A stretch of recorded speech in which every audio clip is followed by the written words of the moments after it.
আউযু বিল্লাহি মিনাশ শাইতানির রাজিম বিসমিল্লাহির রহমানির রহিম আলিফ লাম র। এটা আয়াতে মুতাশাবিহাত, এর অর্থ আমরা জানি না। তিলকা আয়াতুল কিতাবিয়া কোরআন মুবিন, এগুলি হচ্ছে কিতাবের আয়াত এবং স্পষ্ট কোরআনের আয়াত। অর্থাৎ কিতাব যা, স্পষ্ট কোরআন তা। তো আল্লাহ বলেন এগুলি কিতাবের আয়াত এবং স্পষ্ট কোরআনের আয়াত, এই যেগুলি এখন আমরা পাঠ করব এগুলির কথা বলা হচ্ছে। রুবামা ইয়াওয়াদ্দুল্লাযীনা কাফারু লাও কানু মুসলিমিন,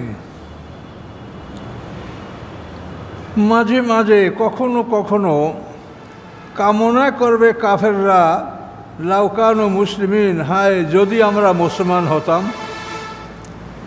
মুসলমান হওয়ার কারণে তারা যে অনন্তকালের শাস্তি ভোগ করবে এই জাহান্নামে থেকে, মাঝে মাঝে তারা এই আফসোসটা করবে, হায় যদি আমরা মুসলমান হতাম, তাহলে আজকে আমাদের এই দুর্ভোগ হতো না। এবং এই কথা অন্যান্য কাফেররাও বলবে। এ সম্পর্কে কোরআন পাকে অন্য আয়াতে আছে যে আমি যদি রাসূলের সাথে কোনো সম্পর্ক রাখতাম। এটা হলো উকবা বিন আবি মুঈত। এই উকবা বিন আবি মুঈত বলেছে, ইয়া ওয়াইলাতা লাম আত্তাখিজ ফুলানান খালিলা। এই উকবা বিন আবি মুঈতের ঘটনা এরকম বলা আছে যে এ খুব ধনী মানুষ, বড় ব্যবসায়ী ছিলেন। তো ব্যবসা থেকে যখন উনি মক্কা আসতেন তখন আরবের নেতাদেরকে দাওয়াত করে খাওয়াতেন। তো এইভাবে একটা অনুষ্ঠানে তিনি আল্লাহ রাসূলকেও দাওয়াত দিয়েছেন। দাওয়াত দেওয়ার পরে সকল লোকজন আসছে, কারণ আল্লাহ রসুল বলেন যে তুমি যদি কলেমায়ে শাহাদাত, অর্থাৎ আমি যে আল্লাহ রসুল, এই সাক্ষ্য তুমি না দাও তা আমি তোমার খানা খাবো না। এখনও একটা বিপদে পড়ে গেল যে আমার বাড়ি একজন সম্মানিত মেহমান না খেয়ে চলে যাবে। তো উনি ওই কলেমাটা পড়লেন, কলেমায়ে শাহাদাত পড়লেন, আশহাদু আল্লা ইলাহা ইল্লাল্লাহ ওয়া আশহাদু আন্না মুহাম্মাদান আবদুহু ওয়া রাসূলুহু। এই সাক্ষী দেওয়ার পর আল্লাহ রসুল তার বাড়িতে খানা খেলেন। তো এই অনুষ্ঠান শেষ হয়ে যাওয়ার পরে এই উকবা বিন আবি মুঈতের বন্ধু ছিল উবাই ইবনে খালফ। সে উবাই ইবনে খালফ বলে, এই তুই নাকি মুহাম্মদ সাল্লাল্লাহু আলাইহি ওয়াসাল্লামের উপর ঈমান এনেছ? ও বলে যে না, ঈমান আনি নাই, কিন্তু আমার বাড়ি একজন মেহমান, সে না খেয়ে যাবে, তাহলে আমি কেমন করে সমাজে মুখ দেখাবো? এই তাকে খানা খাওয়ানোর জন্য আমি কলেমাটা পড়ছি, কিন্তু আমি মুসলমান হইনি। তখন উবাই ইবনে খালফ বলল যে তুই আমাকে কোনোদিন মুখ দেখাবি না যতক্ষণ না তুই মুহাম্মদ সাল্লাল্লাহু আলাইহি ওয়াসাল্লামের মুখে থুথু নিক্ষেপ করবি, তাহলে আমি বুঝতে পারবো যে তুই মুসলমান হওনি। তো উকবা বিন আবি মুঈত এই কাজটা করলো। করার পরে আল্লাহ তাআলা জিবরিল আমিনকে পাঠিয়ে দিয়ে এই থুথু আল্লাহ রসুলের দেহ স্পর্শ করে নাই, ওর মুখের দিকে আল্লাহ ঘুরিয়ে দিয়েছেন। তো এই উকবা বিন আবি মুঈতের যে বিচারের দিনে যে কি অবস্থাটা হবে সেইটা আল্লাহ কোরআনে বর্ণনা করে দিয়েছেন। যে আল্লাহ বলেন, ইয়াউমা ইয়াদ্দুজ জালিমু আলা ইয়াদাইহি, সেদিন জালেম তার মারির দাঁত দ্বারা দুহাত চিবাবে। আদ্দা শব্দের অর্থ মারির দাঁত দ্বারা চিবানো। ইয়াউমা ইয়াদ্দুজ জালিমু আলা ইয়াদাইহি, সেদিন জালেম তার দুহাত মারির দাঁত দ্বারা চিবাবে আর বলবো, ইয়াকুল ইয়া লাইতানি তাকাসতু মা রাসূলে সাবিলা, হায় আফসোস যদি রাসূলের সাথে আমি সম্পর্ক রাখতাম। এই কথা বলে সে আফসোস করবে। আরও বলবো, ইয়া ওয়াইলাতা, আমার জন্য ধ্বংস, লাইতানি লাম আত্তাখিজ ফুলানান খালিলা, যদি আমি ওই ব্যক্তিকে আমি বন্ধু হিসেবে গ্রহণ না করতাম তা আজকে আমার এই মহাবিপদ হতো না। আমি তো রাসূলের উপরে ইমান এনেইছিলাম, কিন্তু ওই লোকটা আমাকে আমার বন্ধু ও আমার উপরে এই চাপ সৃষ্টি করে আমি ঈমান ত্যাগ করেছি। সেদিন আফসোস করে বলবে যে ইয়া ওয়াইলাতা লাইতানি লাম আত্তাখিজ ফুলানান খালিলা, যে আমি যদি অমুক লোকটাকে বন্ধু হিসেবে গ্রহণ না করতাম। তো এখানে যে কথাটা, এই কথাটা একই ধরনের কথা। সে মারির দাঁত দিয়ে হাত আঙ্গুল চিবিয়া ঘুরে ঘুরে করবে, আফসোস যে আমি রাসূলের সাথে যদি সম্পর্ক রাখতাম তাহলে আজকে রাসূল আমার সাফায়াত করতেন, আমি তার কাছে শাফাতের জন্য অনুরোধ করতে পারতাম। তো এই কথাগুলি তো ঘটবে কিয়ামতের দিন, কিন্তু আল্লাহ তাআলা এগুলি আমাদের কাছে আগেই জানিয়ে দিয়েছেন যাতে আমরা সতর্কতা অবলম্বন করি। কাজে এই জন্য বন্ধু পরীক্ষা করেন, আপনার বন্ধু আপনাকে কোন দিকে ডাকে, কোন দিকে আহ্বান করে। এই বন্ধুর কারণেই মানুষ ভালো হয়, বন্ধুর কারণেই মানুষ খারাপ হয়। কাজে এই জন্য এই ব্যাপারটা খুবই গুরুত্বের সহিত আপনি দেখবেন। তো এত আল্লাহ তাআলা ঠিক ওইভাবেই বলেছেন, বাসা অকাত মানে মাঝে মাঝে কাফেররা বলবে যে হায় যদি আমরা মুসলমান হতাম। আল্লাহ বলছেন জারহুম, ছেড়ে দেন তাদেরকে, ইয়াকুলু ইয়াতামাত্তাউ, তারা খাবে, ভোগ বিলাস করবে। ওয়াইলহিমুল আমর, এবং গাফেল রাখবে তাদেরকে, অমনোযোগী রাখবে তাদেরকে মিথ্যা আশা। মিথ্যা আশা, এই হবে ওই হবে, এটা করব সেটা করব, এগুলো করতে পারলেই তো আমার সব হবে। শয়তান যেটা করে আর কি, শয়তান মানুষের জন্য যে আক্রমণগুলো করে তো আপনার কোরআন পাকেরা বলাই আছে সূরা আরাফে। শয়তান বলেছে যে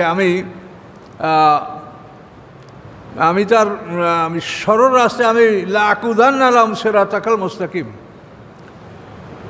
শয়তান বলে আমি বনি আদমের সরল রাস্তার উপর, যেটা জান্নাতে যাওয়ার রাস্তা, সিরাতাল মুস্তাকিম, ওই রাস্তার উপরে আমি বসে থাকবো। বসে কী করবো? সুম্মা লাআতিয়ান্নাহুম মিন বাইনি আইদিহিম ওয়া মিন খালফিহিম, তারপর আমি তাকে সামনের থেকে পিছন থেকে আক্রমণ করব। ওয়ান আইমানিহিম ওয়া আন শামাইলিহিম, এবং তার ডান দিক থেকে বাম দিক থেকে আক্রমণ করব। ওয়ালা তাজিদু আকসারহুম শাকিরিন, ফলে তাদের অধিকাংশই আপনি পাবেন যে তারা আপনার কৃতজ্ঞ নয়, তারা অকৃতজ্ঞ। এখন এই শয়তানের আক্রমণ সম্পর্কে তাফসীরে বলেন, সামনের থেকে আক্রমণ হলো যে আমাদের সামনে যে মহা দিবস, জান্নাত জাহান্নাম, বিচার, এগুলো আমাদের সামনে। এই সামনের এই জিনিসগুলি শয়তান বলে এগুলো কিছু না, এগুলো নাই। এই জীবন, এই মরণ, এটাই তোমার সব, সামনে কিছু নাই। এটা হলো সামনে থেকে আক্রমণ। আর পিছন থেকে আক্রমণ হলো এই আয়াতে যেটা বলছেন ঠিক এভাবেই, যে মিথ্যা আশা, লোভ, আকাঙ্ক্ষা এমনভাবে তাকে পেয়ে বসবে যে এগুলির পিছনে সে সব সময় ব্যয় করবে। আমার এই ঘের করা লাগবে, এই অট্টালিকা করা লাগবে, আমার এইটা অমুক করা লাগবে, এইভাবে মানে পিছন অর্থাৎ দুনিয়ার কাজে সে সব সময় ব্যস্ত থাকবে, আত্মনিয়োগ করবে। পরকাল সম্পর্কে তার চিন্তাটা শয়তান ভুলে দেবে। আর ডান দিক থেকে আক্রমণ হলো আল্লাহর দ্বীনের সমালোচনা। আল্লাহ তাআলা ভালো অঙ্ক বোঝে না, নাউজুবিল্লাহ। আল্লাহ তাআলা নারীদেরকে ঠকিয়েছে। আল্লাহ তাআলার এই যে বিচার, এগুলি বর্বরতা, একটা মানুষকে মেরে ফেলানো হবে জেনা করলে, তারপরে চোরের হাত কাটা হবে, ডাকাতের ডান হাত বাম পা কাটা হবে, এই আইনগুলি বর্বরতা, নাউজুবিল্লাহ। তো এটা হলো তার ডান দিক থেকে আক্রমণ। আর বাম দিক থেকে আক্রমণ হলো দুনিয়ার যত হারাম কাজ, এই কাজে তার মানে আনন্দ, মদ, জুয়া, নেশা, নারী, এই হারাম কাজগুলি তার কাছে সবচেয়ে ভালো লাগবে, এবং শয়তান এগুলি তাদেরকে সাজিয়ে দেবে। এইভাবে শয়তানের চতুর্দিক থেকে আক্রমণ হবে, কিন্তু উপর দিক থেকে আক্রমণ হবে এটা কিন্তু বলা হয় নাই। কাজে আপনি আল্লাহর রহমত উপর দিকে লাভ করতে পারেন ইনশাআল্লাহ। তো আল্লাহ বলেন যে কোরআনের আয়াতগুলি সব এই জন্যই বলা হয়েছে মুতাশাবিহাম মাসানিয়া। মুতাশাবিহাম মাসানিয়া মানে সামঞ্জস্যপূর্ণ এবং দুই করে। এই মাসানিয়াটা এই সুরে আপনি পাবেন। এই মাসানিয়াটা শব্দের আপনি যতগুলো তর্জমা আপনাদের কাছে আসে দেখবেন পুনঃ বারবার, কিন্তু মাসানিয়া মানে বারবার না। মাসানিয়া মানে দুই। ফানকিহু মা তাবালাকুম মিন নিসাই মাসনা, এর অর্থ কি? বারবার না দুই। তাহলে মাসনা এর বহু বচন মাসানি। তাহলে মাসানিয়া মানে পুনঃ না, বারবার না, দুই। তা আয়াতাম মুতাশাবিহাম মাসানিয়া, আয়াতগুলি সামঞ্জস্যপূর্ণ এবং দুই মানে কি? যে একটা জান্নাতের আয়াত আর একটা জাহান্নামের আয়াত, এভাবে জোড়া আয়াত। মানে যখনই আপনি দেখবেন যে জাহান্নামের কথা বর্ণনা করা হয়েছে, একটু পরেই দেখবেন জান্নাতের কথা বর্ণনা করা হয়েছে। এভাবে এই আয়াতগুলি মাসানিয়া, মুতাশাবিহাম মাসানিয়া, একটার সাথে আর একটা সামঞ্জস্যপূর্ণ, এবং এটা দুই করে এটা করা হয়েছে। আর ফাতিহা মাসানিয়া দুই, অর্থাৎ ফাতিহা আমরা প্রত্যেক নামাজে আমরা 2 বার করে পড়ি। সাবান মিনাল মাসানি, যেটা সাবান মানে 7টা আয়াত, যেটাকে 2 বার করে বারবার পড়া হয়, এই হবে তর্জমাটা।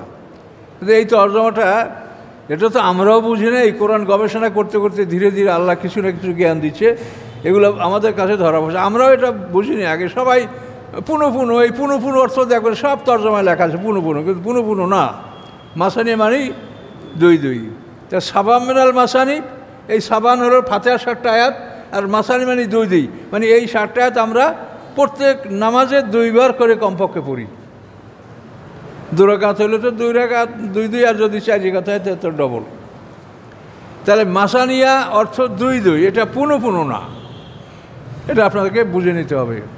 আমি যে কোরআনের তর্জমা লিখেছি, মানুষের ওটা বোঝা হোক এটা আমি চাই না, কিন্তু কোরআন শরীফের তর্জমার মধ্যে এমন কিছু আছে যেটা সংশোধন হওয়া প্রয়োজন, এটা চিন্তা করে আমি এগুলি ইনশাআল্লাহ লিখেছি।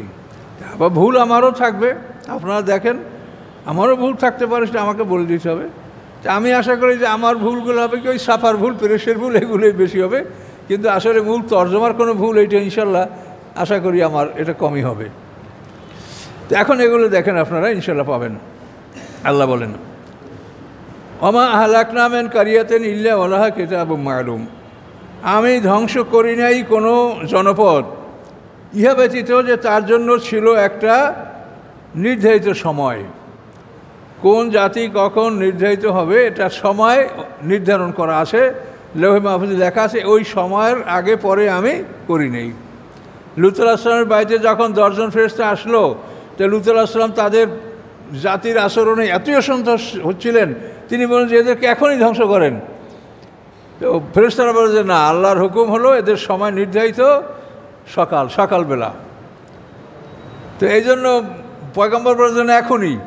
তখন ফেরেশতারা কি বললেন, আলাইসা শোভবে কারিব, ভোর কি নিকটে না? এই তো রাতের সময়টা পার হইলেই ভোর, কাজে আপনি অপেক্ষা করেন।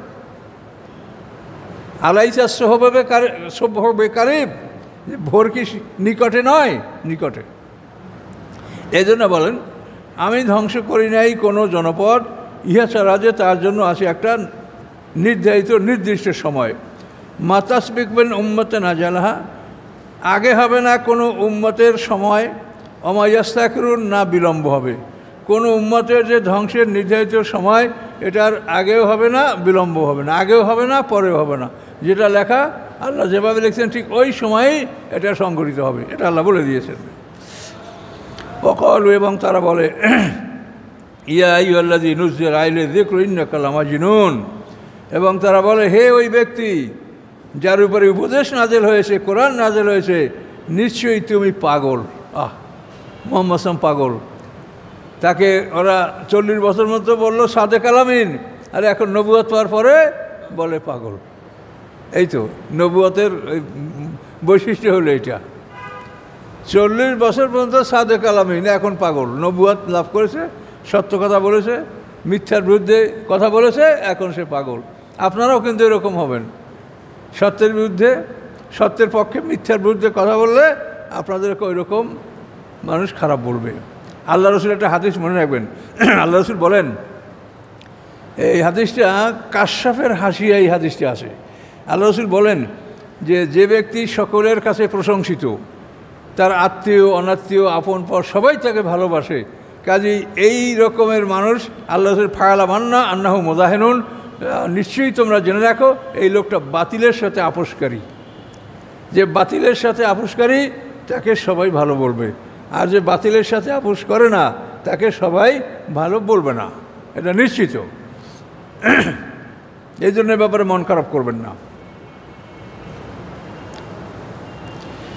লাউমা তাতিনা বিল মালাইকা, এখন ওরা বলে কাফেররা, কেন নিয়ে আসে না আমাদের কাছে বিল মালাইকাতে ফেরেশতা, ইন কুনতুম মিনাস সাদিকিন, যদি আপনি হন সত্যবাদীদের অন্তর্ভুক্ত, তা আমাদের কাছে ফেরেশতা কেন নিয়ে আসেন না?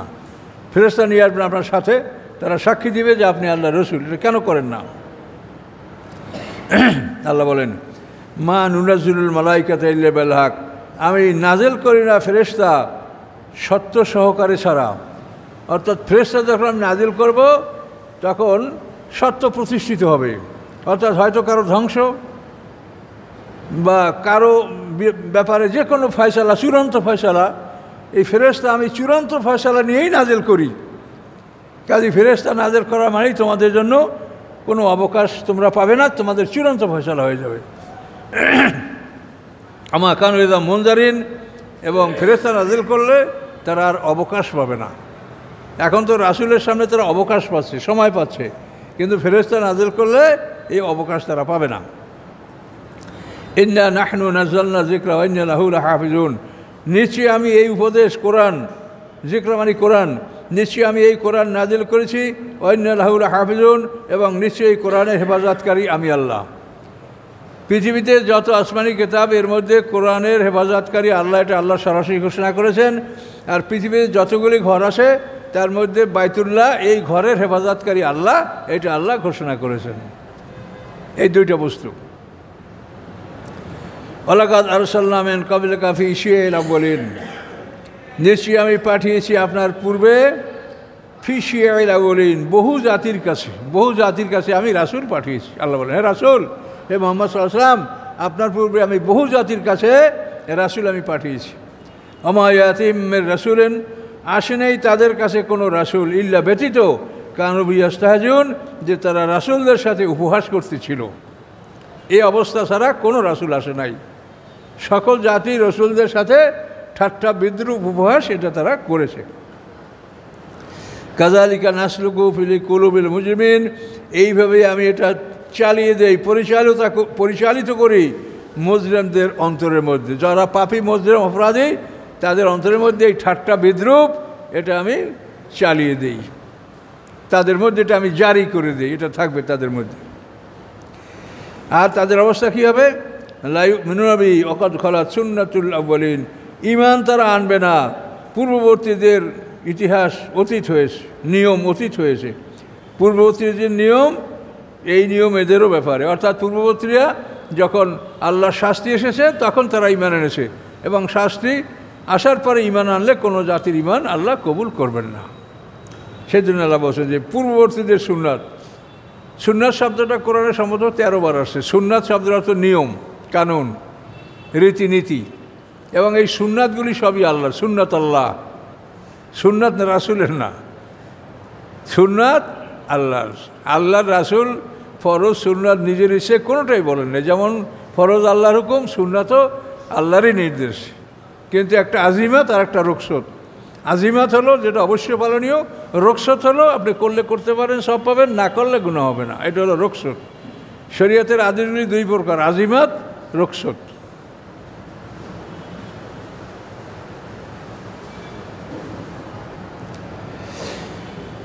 ওয়ালাউ ফাতাহনা আলাইহিম বাবাম মিনাস সামা, আল্লাহ বলেন যদি আমি তাদের উদ্দেশ্যে আকাশের দরজা খুলে দেই, ফাযাল্লু ফীহি ইয়ারজুন, এবং তারা যদি এই দরজা দিয়ে আকাশে আরোহণ করতে শুরু করে, আকাশে উঠতে লাগে, লাকালু ইন্নামা সুক্কিরাত আবসারুনা, তাহলে অবশ্যই তারা বলবে যে আমাদের চোখে জাদু করা হয়েছে। তাদেরকে যদি আকাশের দরজা খুলে আমি আকাশে তুলি, তাও বলবে যে আমাদের সাথে জাদু করা হয়েছে, মানবে না, ঈমান আনবে না।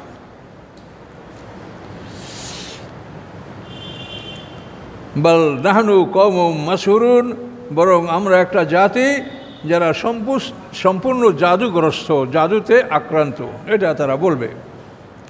ওয়ালাকাদ জাআলনা ফিস সামাই বুরুজা, নিশ্চয়ই আমি সৃষ্টি করেছি আকাশে বুরুজা, গ্রহ নক্ষত্রের বিশাল বাড়িঘর। বুরুজ শব্দের অর্থ হলো বড় বড় বাড়ি, ম্যানশন অফ স্টার্স, তারকাদের বড় বড় বাড়ি। এই যে বড় বাড়ির দিয়ে বিল্ডিং কিলা থাকে, ম্যানশন লেখা থাকে না, হাবিব ম্যানশন, রহমান ম্যানশন ইত্যাদি। ম্যানশন মানে বড় বাড়ি। তারপর বুরুজ আল খলিফা, এটা তো দুবাইতে জানেন যে 250 তলা বিল্ডিংয়ে বুরুজ বলা হয়। তো বুরুজ শব্দের অর্থ বড় বাড়ি। তাহলে আকাশে বড় বড় বাড়িঘর, অর্থাৎ আকাশে যে শূন্যটা, মানে মহাশূন্যের যে ফাঁকা জায়গাটা, এই ফাঁকা জায়গাটা এটা ফাঁকা না, এটা সব গ্রহ নক্ষত্রের বাড়িঘরে এটা ভরপুর। মানে আমাদের পৃথিবীর বাড়ি এই সীমানা পর্যন্ত, এরপরে চাঁদের বাড়ি, তারপরে ওই ইউরেনাস, নেপচুন, প্লাটো এবং এই যে একটার পরে আরেকজনের বাড়ি, অর্থাৎ মহাকাশের মহাশূন্য এই জায়গাটা সবই তারকাদের বাড়ি ঘরে বিভক্ত করে দেওয়া, ওখানে কোনো ফাঁকা নাই। এভাবে আল্লাহ তাআলা এগুলি চুম্বক সিস্টেমের মাধ্যমে আল্লাহ তাআলা এগুলি সৃষ্টি করে রেখেছেন এবং সর্বশেষ শক্তি হলো আল্লাহর হুকুম। আল্লাহর হুকুমে এরা শূন্যে সব অবস্থান করছে। সবগুলি যা দেখেন গ্রহ, আমরা এই পৃথিবী, এটা তো শূন্যের উড়ে বেড়াচ্ছে, এতে করে এটা নিচে কিছু নাই। আপনি এখান থেকে বোরিং করেন, ৮,০০০ মাইল ছিদ্র করে উঠবেন, এখনই দেখবেন সূর্য, দেখবেন আমেরিকায় আপনি আসেন। কাজে এই পৃথিবীর উপরে আর নিচে কিছু নেই, এগুলো মহাশূন্যে সব উড়ে বেড়াচ্ছে। আর এগুলি প্রত্যেকটাই নির্দিষ্ট একটা মানে একটা ডিস্টেন্স, একটা এরিয়া নিয়ে একটার পৃথিবীর জায়গা, এবং সেই এরিয়া, এই দুইটা এরিয়ার সংযোগস্থলকে গ্র্যাভিটি বলা হয়। যে এটার থেকে এই সীমানা থেকে পৃথিবীর বাড়ি, এর পরের সীমানা থেকে চাঁদের বাড়ি, এর মাঝখানে জায়গাটা এটা গ্র্যাভিটি। তো এইভাবে আল্লাহ তাআলা আকাশ পৃথিবীকে সৃষ্টি করে রেখেছেন। আল্লাহ এগুলো নিয়ে আমাদেরকে গবেষণা করতে বলেছেন, তাতে আমাদের ঈমান বাড়বে, আমরা আল্লাহর কুদরত সম্পর্কে জানতে পারব। ওয়াযায়্যানা আহলান নাজিরিন, এই বুরুজ মানে বড় বড় গ্রহ নক্ষত্র এবং তাদের বাড়িঘরগুলি, এবং এগুলি আল্লাহ বলেন দর্শকদের জন্য আমি এগুলি সুন্দর করে সাজিয়ে দিছি। দর্শকদের চোখে এগুলি খুব সুন্দর মনোরম মনে হবে। আকাশের দিক তাকালে সত্যি আকাশ কীভাবে আল্লাহ সাজিয়েছেন অন্ধকার রাত্রে, এটা সুন্দর লাগে। আর কি করেছি, হাফিজুল্লাহ মিন কুল্লি শাইতানির রাজিম, এবং আমি সুরক্ষা দিয়েছি এই গ্রহ নক্ষত্রগুলিকে শয়তানের রাজিম, অভিশপ্ত শয়তান হতে।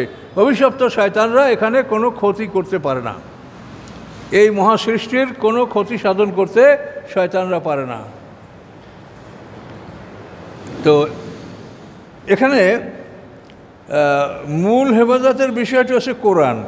আল্লাহ রসুলের জন্মের রাত্রে লৌহে মাহফুজ থেকে প্রথম আকাশে কোরআন নাজেল হয়েছে। যেখানে নাজেল হয়েছে জায়গাটার নাম বাইতুল ইজ্জত, এখানে কোরআন নাজেল হয়েছে। কিন্তু এই কোরআন নাজেল হওয়ার পরে প্রথম আকাশে শয়তানদের যাতায়াত বন্ধ করে দেওয়া হয়েছে। এর আগে তারা আকাশের বিভিন্ন জায়গায় যাইতে পারতো, বসতে পারতো, যা কোরআনে বলা আছে, ওয়ান্না কুন্না নাকুযু মিন্না মাকাইদাল ইসলামে ফামান ইয়াসতামিল আনা ইয়াজিদ লাহু শিহাবার রাসাদা, যে আমরা আকাশের বিভিন্ন আসনে বসে বসে আল্লাহ এবং ফেরেশতাদের কথাবার্তা শুনতাম, কিন্তু এখন কেউ শুনতে চাইলে প্রজ্বলিত অগ্নিশিখা তাকে আক্রমণ করে। এখানে সেই কথাটা ইল্লা মানেস্তার আকাশ সামা, যে আকাশকে সুরক্ষা দেওয়া হয়েছে। শয়তান ওখানে কাছে যেতে পারে, আগে যাইতে পারতো, এখন আকাশে তারা যেতে পারে না। হ্যাঁ, ইল্লা মানেস্তারাকা, হ্যাঁ ব্যতীত সে যে চুরি করে, ইস্তারাকা মানে সারাকা মানেই চুরি করা, ইস্তারাকা যে চুরি করে, সামা শ্রবণ, যে শ্রবণ চুরি করে, অর্থাৎ আল্লাহ এবং ফেরেশতাদের কথা চুরি করে যে শুনে, ফাতপাউ শিহাবুম মুবিন, আমি তার পশ্চাতে ধাওয়া করে দেই একটি জ্বলন্ত উজ্জ্বল নক্ষত্র। মানে শুনতে পারে না, তারপরও যদি জোর করে মনে করেন যে সাঁ করিয়া সোমারিয়া কিছু শুনে নেব, কথা বলতে পারছেন? তো আল্লাহ বলেন এভাবে যদি তারা জোর করে শ্রবণ চুরি করে, তাহলে আমি একটা উজ্জ্বল নক্ষত্র তার পিছনে পাঠিয়ে দিয়ে সে নক্ষত্র থেকে আক্রমণ করে, যেটা আপনারা গভীর রাতে দেখতে পাবেন যে তারকা এরকম আগুন ছুটে সাঁ করে আকাশের মাথা এপার থেকে ওপার চলে যাচ্ছে। এগুলি কিন্তু এই শয়তানকে আক্রমণ করা। এই কথাটা কোরআন শরীফে বিভিন্ন জায়গায় আছে।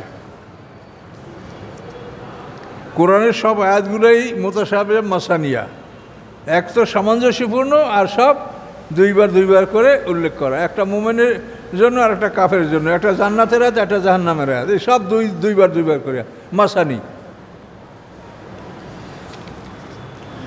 ওয়াল আরদা মাদাদনাহা, আল্লাহ বলেন আমি পৃথিবীকে বিস্তার করেছি। এই পৃথিবীটা সংকুচিত ছিল, কম্প্যাক্ট ছিল, আকাশের সাথে জোড়া লাগানো ছিল। তারপরে আল্লাহ তাআলা এটাকে সম্প্রসারিত করেছেন। আওয়ালাম ইয়ারাল্লাযিনা কাফারু আন্নাস সামাওয়াতি ওয়াল আরদা কানা রাতকান ফাফাতাকনাহুমা, কাফেররা কি দেখে না যে আকাশ পৃথিবী রাতকান মানে সম্মিলিত অবস্থায় ছিল, ফাফাতাকনা আল্লাহ বলেন এটাকে আমি ফাঁকা করে দিয়েছি। রাতাক আর ফাতাক, রাতাক মানে মিলিত হওয়া, আর ফাতাক মানে পৃথক করা। এটা মিলিত অবস্থায় ছিল, আমি এটাকে পৃথক করেছি। এটা সৃষ্টির পরে মনে করেন স্তূপ করা ছিল, এরপরে আল্লাহ তাআলা এটাকে পৃথক করেছেন। আল্লাহ মাদাদনাহা, আল্লাহ বলেন পৃথিবীকে আমি বিস্তার করেছি। ওয়ালকাইনা ফিহা রাওয়াসিয়া, এবং ঢেলে দিয়েছি আমি এই পৃথিবীর মধ্যে পাহাড়গুলি, স্থাপন করেছি পৃথিবীর মধ্যে পাহাড়গুলি। ওয়াম্বাতনা ফিহা মিন কুল্লি শাইইন মাওজুন, এবং উৎপন্ন করেছি আমি এই পৃথিবীতে সকল বস্তু নির্ধারিত পরিমাণে, একটা নির্ধারিত পরিমাণে আমি সব কিছু পৃথিবীতে দিয়েছি। খাদ্য, খাদক, পানি, বৃষ্টি, গাছপালা, জঙ্গল, নদী, সমুদ্র, প্রত্যেকটা বস্তু একটা নির্ধারিত পরিমাণে আল্লাহ বলেন এটা আমি পৃথিবীতে আমি দিয়েছি। ওয়াজআলনা লাকুম ফিহা মাঈশ, এবং আমি করেছি তোমাদের জন্য ওই পৃথিবীতে তোমাদের জীবিকা। তোমরা যারা আছো তাদের জীবিকা আমি পৃথিবীতে তোমাদের জন্য পাঠিয়েছি। এই জীবিকা আল্লাহ আকাশ থেকে পাঠান। ওমান লাস্তুম লাহু বিরাজিকিন, এবং তাদের জীবিকাও এই পৃথিবীতে আমি পাঠাই যাদেরকে তোমরা খাদ্য দান করতে পারো না। আমরা এই বড় বড় পশু, হাতি, গন্ডার, বাঘ, ভালুক, বানর, হনুমান, কত প্রাণীর খাদ্যকে আমরা দেই। তা আল্লাহ বলেন লাস্তুম লাহু বিরাজিকিন, তোমরা যাদেরকে খাদ্য দান করতে পারো না, আমি আল্লাহ তাদের সবাইকে খাদ্য দান করে থাকি। তো পিঁপড়ে কী খাবে তাও আল্লাহ জানেন এবং ব্যবস্থা করে থাকেন। হাতিতে কী হবে, তিমি মাসে কী খাবে, সব আর খাদ্যই আল্লাহর পক্ষে, কাউকে আল্লাহ তাআলা অনাহারে রাখেন না। ওয়ামিন শাইইন ইল্লা ইনদানা খাজাইনুহু, নাই কোনো বস্তু বরং তার ভাণ্ডার আমার কাছে। এই যা কিছু দেখেন পৃথিবীর বস্তু নিচয়, আল্লাহ এই সব কিছুর ভাণ্ডার আমার কাছে, আমি এগুলির মালিক, আমি প্রয়োজন বোধে এগুলো তোমাদের কাছে আমি সরবরাহ করি। কাজে এই সরবরাহর মূল ক্ষমতা একমাত্র আল্লাহর হাতে। ওমা নুনাজ্জিলু ইল্লা বিকাদারিন মা'লুম, আমি নাজিল করি না হুয়া বরং নির্ধারিত পরিমাণে। আমি নির্ধারিত পরিমাণ ছাড়া এটা বেহুদা কম বেশি আমি এটা নাজিল করি না, যে পরিমাণ দরকার সে পর্যন্তই। আদম হওয়া যখন দুটো মানুষ, তখন পৃথিবীতে কত খাদ্য আল্লাহ লাগবে ততটাই পৃথিবীতে পাঠিয়েছেন। আস্তে আস্তে মানুষ বাড়ছে, আল্লাহ তাআলা রিজিক বাড়াই দিচ্ছেন। হ্যাঁ, আমরা আমাদের বাল্যকালে দেখছি যে 1 বিঘা জমিনে 10 মণ ধান হইলে আমরা খুব খুশি যে সবচেয়ে বড় ফলন। আর এখন 1 বিঘা জমিতে 40 মণ ধান হচ্ছে, ওই জমিন ওই সবই। দেখেন এটা আল্লাহ তাআলা কীভাবে আমাদের রিজিক বাড়িয়ে দিয়েছে। সর্ব বিষয় এরকম। আমরা যদি জুলুম না করি তাহলে আমাদের রিজিকের কোনো ঘাটতি হবে না। অনেক সময় আমাদের জুলুমের কারণে আমরা কিছুটা বিপদগ্রস্ত হই।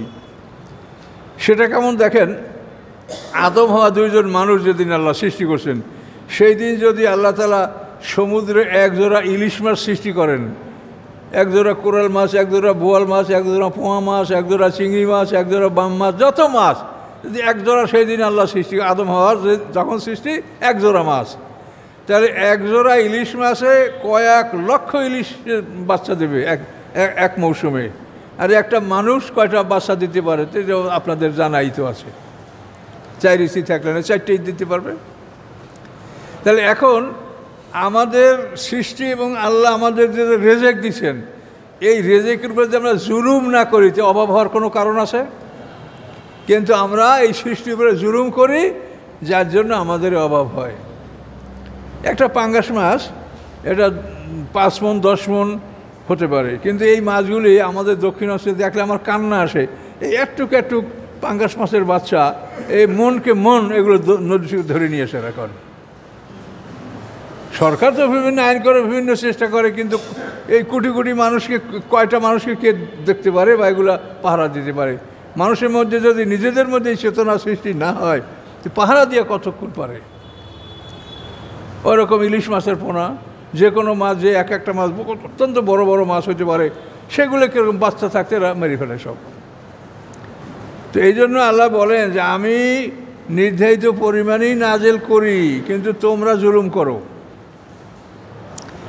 আরসালনা রিয়াহা, এবং আমি প্রেরণ করি বাতাস। দেখেন কোরআনে রিহ এবং রিয়াহ 2টা শব্দ আছে। যদি রিহ দেখেন 1 বছর, এর মানে হলো গজবের বাতাস, শাস্তির বাতাস। আর রিয়াহ যদি বহু বচন দেখেন, এটা রহমতের বাতাস। কোরআনের কতগুলি নিয়মকানুন আপনি মনে রাখবেন।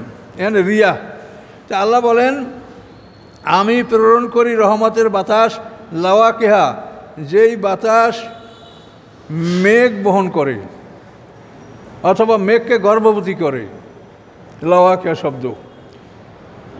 তো এই বাতাস মেঘকে গর্ভবতী করে কীরকম? মেঘ তো জলীয় বাষ্প, তো এই জলীয় বাষ্প থেকে যখন আল্লাহ বৃষ্টি বর্ষণের ইচ্ছা করেন, তখন এটা ঠান্ডা বাতাস ওর সাথে মিশিয়ে দেন। ঠান্ডা বাতাস মেশার সাথে সাথে ওই জলীয় বাষ্পটা পানিতে পরিণত হয়ে যায়। এই জন্য বলা হয়েছে এটা গর্ভ সঞ্চারকারী বাতাস। আর স্বাভাবিক আপনি মেঘ বলতে পারেন।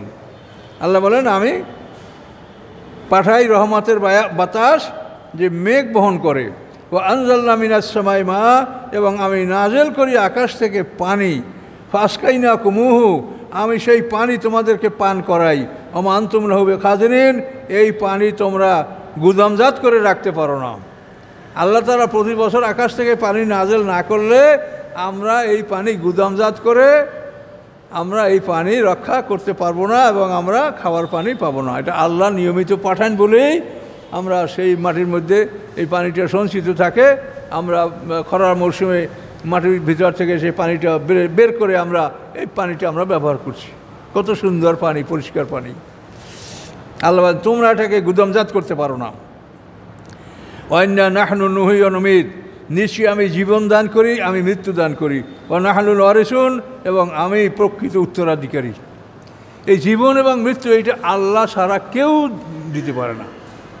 কাজে এই জন্য এই আল্লাহ ছাড়া জীবন মৃত্যুর কথা যেটা আছে, এটা ওই যে কতগুলি হাদিস, আদম আলাইহিস সালাম 60 লম্বা, মুসা আলাইহিস সালাম ওই 50 ওয়াক্ত নামাজ, এইসব হাদিসের মতো এই মুনকার নেকির এর বিষয়টা ঠিক ওই রকমই। এটা কখনোই কোনো সত্যের সাথে, কোরআনের সাথে এটা মিলছে না। আমরাও আপনাদের মতো ওই রকম মাদ্রাসায় পড়েছি, আমরা মনে করছি যে মুনকার নেকির আছে, কিন্তু আসলে বিষয়টা একেবারেই বানোয়াট, এটা কোনোভাবেই মেলে না। তার কারণ এই যে ওয়াইন্না নাহনু, নিশ্চয়ই আমি জীবিত করি এবং মৃত করি, এই জীবন মৃত্যুটা আল্লাহ ছাড়াটা কেউ করতে পারে না। এবং আল্লাহ কোরআনে স্পষ্ট বলেছেন প্রত্যেকটা মানুষের 2টা মরণ 2টা জীবন। এখন এই 2টা মরণ 2টা জীবন, এটা হলো কোরআনের স্পষ্ট আয়াত। যদি আমরা মুনকার নেকিরের এই জীবন দেওয়া, কবরে জীবিত করা, এটা যদি আমরা মাইনে নেই, তাহলে জীবন হবে 3টা, মরণ হবে 3টা। সম্পূর্ণ কোরআনের খেলাফ। আমাদের পিছনে একটা মরণ গেছে, আমরা সবাই একসঙ্গে মৃত্যুবরণ করছি। সেই মৃত্যুর পরে আমরা বরজাকে ঢুকেছি, বরজাকের পরে আমরা বিভিন্ন সময় জন্মগ্রহণ করছি, জন্মগ্রহণ করার পরে এখন আমরা পৃথিবীর জীবন। এই জীবনের সামনে আমাদের মৃত্যু আছে, মৃত্যুর সামনে বরজাক আছে, বরজাকের পরে আমাদের জন্ম আছে, জন্মের পরে দ্বিতীয় জীবন। এই হলো 2টা জীবন 2টা মরণ। কিন্তু এর বাইরে কোনো জীবন মরণ এটা যদি বলা হয় সেটা মিথ্যা। যেটা ওই যেমন লক্ষ লক্ষ জাল হাদিস, এটাও সেইরকম একটা জাল হাদিস, কিন্তু আমাদের মনে এটা এমনভাবে বিশ্বাস হয়েছে যেটার বিরুদ্ধে কথা বললে আপনারা সব চমকে ওঠেন, যেটা কেমন কথা, এতদিন শুনলাম। আরে ভাই, আমরাও তো এতদিন শুনছিলাম, কিন্তু এটা কোরআনের সাথে তো মিলে যেতে মেলে না। মানুষকে জীবিত কেমনে করে আল্লাহ তাআলা, মানুষকে জীবিত কেমনে করে সেটা দেখেন। আদম আলাইহিস সালামকে আল্লাহ বানাইছেন 120 বছর বসে, তার মাটিটাকে 40 বছর ভিজিয়ে রাখা হয়েছে, দ্বিতীয় 40 বছর শুকানো হয়েছে, তৃতীয় 40 বছর মেজে মেজে গাড়া কাদায় পরিণত করে 340 120 বছর বসে আদম আলাইহিস সালাম সৃষ্টি করা হয়েছে। এরপর আদম থেকে হাওয়া, এরপর আমাদের সৃষ্টি হলো বীর্যের মাধ্যমে, সিমেন্স বীর্য। এই বীর্যের আমাদের সৃষ্টিটা কীরকম হয়? পিতামাতার সম্মিলিত বীর্য মাতৃগর্ভে যায়, 40 দিন পরে রক্তের আকার ধারণ করে, দ্বিতীয় 40 দিনে 1 টুকরা গোশত হয়, তৃতীয় 40 দিনে হাড্ডির অবকাঠামো হয়, 120 দিনে হাড্ডির অবকাঠামো সৃষ্টি হওয়ার পরে সেখানের মধ্যে প্রাণ ঢোকে। তাহলে 340 120 দিনে প্রাণ ঢোকে, তারপরে মাতৃগর্ভে 6 মাস থেকে 10 মাস মধ্যে থেকে আমরা পৃথিবীতে আসি। আবার হাসরের ময়দানে ঠিক একইভাবে আমাদেরকে জীবিত করা হবে। সেখানে আমাদের জীবিত করতে আল্লাহ 120 বছর সময় নেবে। প্রথম সিঙ্গার ফিট করে সমস্ত মানুষের দেহের পদার্থ একত্রিত হবে, 40 বছর বিরতি থাকবে, দ্বিতীয় বিরতির পরে দ্বিতীয় সিঙ্গার ফুৎকার 40 বছর, এই 340 120 বছরে হাসরের ময়দানে আমরা মাটির থেকে ফুটে ফুটে বের হব। তাহলে সৃষ্টিটা প্রথমবারে যেভাবে, দ্বিতীয়বারে ঠিক ওইভাবে আল্লাহ সৃষ্টি করছেন। তো এখন মুনকার নাকির কীভাবে জীবিত করবে? এইমাত্র মানুষটা মরল, মরার সময় মানুষটা তো এতই দুর্বল ছিল যে সে একটা কথা বলতে পারে না, কিছু বলতে, এই এক চরম দুর্বল। তো এই মানুষটা মরল, আপনারা দাফন করলেন, আমরা দাফন করলাম, কবরস্থান থেকে যাইতে পারলাম না, এর আগেই ফেরেশতা তাকে জীবিত করে মার শুরু করে দিল। এটা কীরকম কথা? এইরকম একটা মানুষকে কি মারা যায়? এইরকম একটা দুর্বল মানুষকে মারা যায়? আর আল্লাহ তাআলা তো জুলুমকারী না, এটা বারবার বলছেন, অমানাবে জল্লামেন লিল আবিদ, আমি আমার বান্দার উপর বিন্দুমাত্র আমি জুলুমকারী নই। তাহলে একটা মানুষ এতই মানে এমনই তার অবস্থা যে তার বডিটা ইঞ্জিন বহন করার ক্ষমতা রাখে না, যার জন্য ইঞ্জিনটা খুলে নেওয়া হয়েছে তার থেকে। ইঞ্জিন কি বোঝেন? নফস মুতমাইন্না, নফসুল্লাওয়ামা, নফসুন রূহ। এই ইঞ্জিন খুলে না, যে বডি এখন অচল, এই বডিটা রাখা হলো কবরে। আমরা দাফন করে যাইতে পারলাম না, এর আগেই তার জীবিত করে মার শুরু করে দিল। বুঝলি কি? আর এটা তো কোরআনের সাথে সম্পূর্ণ সাংঘর্ষিক। কাজে এই জন্য এই কথাটা আমাদের অন্তরে এটা বিশ্বাস সৃষ্টি হয়েছে, এটা অবিশ্বাস করতে আমাদের বড় কষ্ট লাগছে। আমরাও এগুলো বিশ্বাস করতেছিলাম, আমরাও ওই রকম প্রতিষ্ঠানে লেখাপড়া করছি, কিন্তু আসলে বিষয়টা সত্য না, এটা কোরআন থেকে মিলালে দেখা যায়। তার কারণ এভাবে একটা মানুষকে জীবিত করে তাকে প্রশ্ন করা যায় না। তার কারণ কোরআন পাকে আল্লাহ সূরা হজের মধ্যে কি বলছেন? লেখায় লা ইয়ালামু মিন বাদি ইলমিন শাইআ, বার্ধক্যের ফলে মানুষের অবস্থাটা এরকম হয় যে জানার পরে সে কিছুই জানে না। এটা কোরআনের আয়াত। লেখায় লা ইয়ালামু বাদি ইলমিন শাইআ, সে একটা জিনিস জানার পরে আর কিছুই জানে না। এ হলো বার্ধক্য অবস্থা। এই অবস্থায় তার মৃত্যু হলো। এখন এই মানুষটা জীবিত করলে সে কেমনে জবাব দিবে কথার? বলেন। কাজে কোনো দিক থেকে এইটা সমর্থন করা যায় না যে এই ধরনের একটা জীবন মুনকারকে দিতে পারে। কাজে এই জন্য এইরকম একটা মানুষ যেটা মৃত্যুবরণ করার পরপরই তার এই অত্যন্ত দুর্বল অবস্থা, এই অবস্থায় একটা মানুষকে জিন্দা করার, যেখান থেকে ইঞ্জিন খুলে নেওয়া হলো, যে বডি ইঞ্জিন বহন করতে পারে না, সেই বডিতে আবার ইঞ্জিন কে লাগাবে? এটা কি মুনকার নাকিরের নাম আছে কোরআনে? না কোথাও কিছু আছে? এগুলো কি? কাজে এই জন্য এটা আপনাকে ধীরে ধীরে বুঝতে হবে। যারা বুঝবে না, গালি দিবে না, গালি দিচ্ছে। এখন গালি দিলে কিছু করার নেই। আমরা তো সত্য কথা যদি না বলি তো আমি আল্লাহর কাছে দায়ী থাকবো। আমি যখন বুঝি নাই তখন আমিও তো মুনকার নাকিরের ওয়াজ করছি, কিন্তু যখন বুঝেছি তখন তো আমাকে এটা সত্য কথা আমাকে বলতে হয় যে আসলে বিষয়টাই। তাহলে মানুষের দুইটা মরণ, দুইটা জীবন। মরণের পরে আমরা বরজাকে থাকবো, বরজাকের পরে হাসরের ময়দানে আমরা সিংহার ফুৎকারে উঠবো। এবং আল্লাহ দুবার আমাদের সৃষ্টি হবে, দুইবার সৃষ্টি একই রকমের। প্রথমবার সৃষ্টিতে আমাদেরকে 120 দিন সময় নিয়েছেন। তার কারণ এই সৃষ্টিটা হলো আমাদের এই ক্ষণস্থায়ী জীবনের জন্য, আর দ্বিতীয় সৃষ্টি হলো আমাদের চিরস্থায়ী জীবনের জন্য। এই জন্য দ্বিতীয়বার সৃষ্টি করছেন আল্লাহ তাআলা আমাদেরকে 120 বছর বসে। এগুলি প্রত্যেকটা জিনিসই গবেষণার বিষয় আছে এখানে। প্রথম জন্মটা হয়েছে 340-120 দিনে, বুঝতে পারছেন তো? মায়ের পেটে প্রথম 40 দিনে জমাট রক্ত, দ্বিতীয় 40 দিনে একটা গোস্ত, তৃতীয় 40 দিনে হাড্ডির অবকাঠামো, এবং এর মধ্যে প্রাণ আসলো 120 দিন। আর আমার দ্বিতীয় জন্মটা হলো 120 বছর। প্রথম সিংহার ফুৎকার 40, বিরতি 40, দ্বিতীয় সিংহার ফুৎকার 40, 120 বছর। তো এখানে সময়টা বেশি নেওয়া হলো কেন? যে এই দ্বিতীয়বার সিংহার ফুৎকার পরে, দ্বিতীয় সিংহার ফুৎকার পরে আমরা যে জীবন লাভ করবো এটা হলো অনন্তকাল জীবন। আল্লাহ তাআলা কোনো মানুষকে দুর্বল অবস্থায় কোনো প্রশ্ন করেন না। আমরা জন্মগ্রহণ করার পরে বালেগ না হওয়া পর্যন্ত কি আল্লাহ আমাকেও কোনো কাজ করতে বলছে? রোজা, নামাজ, হজ, যাকাত, শরিয়ত পালন কিছু বলছে? তাহলে আল্লাহ তাআলা যে একটা মানুষকে একটা কাজের দায়িত্ব দিবেন, তার একটা সময়, তার উপযুক্ত বয়স হইতে হবে। 18 বছর, 15 থেকে 18 আমরা বালেগ হলে আমাদেরকে আল্লাহ তাআলা শরিয়তের আদেশ নিষেধ পালন করতে বলছেন। কিরামান কাতিবিন, গলায় আমলনামা ঝুলিয়ে দিচ্ছেন। কে ঠিক কিনা বলেন? আবার হাসরের ময়দানে উঠবো, ওঠার পরেই কি আল্লাহ আমাদেরকে হিসাব শুরু করে দেবে? ওঠার পরে 70 বছর আমরা ময়দানে থাকবো। এই সময়ের মধ্যে আমরা মাঠে বড় হব, পোশাক পাবো, হাউজে কাউসারে পানি যাদের ভাগ্যে আসে পানি পাবে। এই 70 বছর মাঠে থাকবে। মাঠে থাকার পরে 70 বছর পরে আল্লাহ তাআলা বিচারের সিংহাসন নিয়ে ময়দানে আসবেন। ওই আহমেলু আরশা রব্বিকা ফাওকাহুম ইয়াওমাইযিন সামানিয়া, এবং সেই দিন রবের সিংহাসন 8 জন ফেরেশতা বহন করে নিয়ে আসবে। এটা সব কোরআনের আয়াত।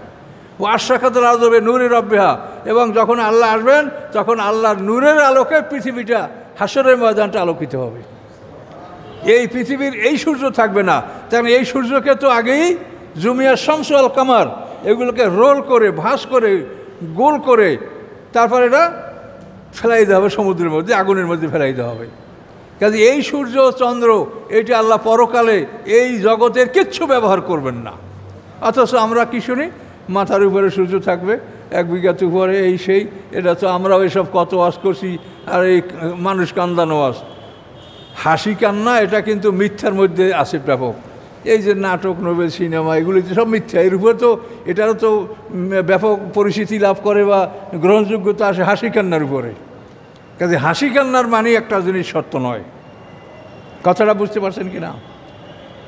তাহলে এখন আল্লাহ বলেন ওয়াশরাকাতুল আরদু বিনূরি রাব্বিহা, আল্লাহ নূরের আলোকে হাসরের ময়দান আলোকিত হবে, সূর্যের আলোতে নয়।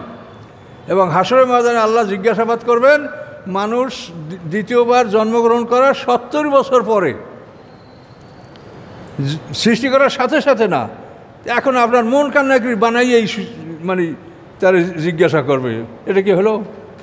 হ্যাঁ, তো এই ধরনের বিষয়গুলি আপনারা যত চিন্তা করবেন, যত গবেষণা করবেন, তত আপনার এটা আলোকিত হবে, যেটা হইতে পারে না।